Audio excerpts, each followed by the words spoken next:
আয়াত ১৬২ খালিদিন ফিহা লা ইউখাফফাফু আনহুমুল আযাবু ওয়ালা হুম ইউনযারুন। অনুবাদ: সেখানে তারা স্থায়ী হবে, তাদের শাস্তি শিথিল করা হবে না এবং তাদেরকে অবকাশও দেয়া হবে না।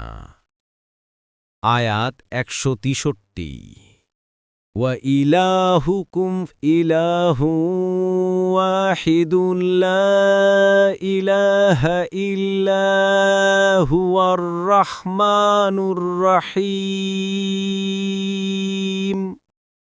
অনুবাদ: আর তোমাদের এলাহ এক এলাহ, দয়াময়, অতি দয়ালু, তিনি ছাড়া অন্য কোনো সত্য এলাহ নেই। তাফসীর ১ নং ফুটনোটের বিবরণ। রাসূলুল্লাহ সাল্লাল্লাহু আলাইহি ওয়াসাল্লাম বলেন, আল্লাহর ইসমে আযম এই দুটি আয়াতের মধ্যে রয়েছে। তারপর তিনি এ আয়াত ও সূরা আলে ইমরানের প্রথম আয়াতটি তেলাওয়াত করলেন।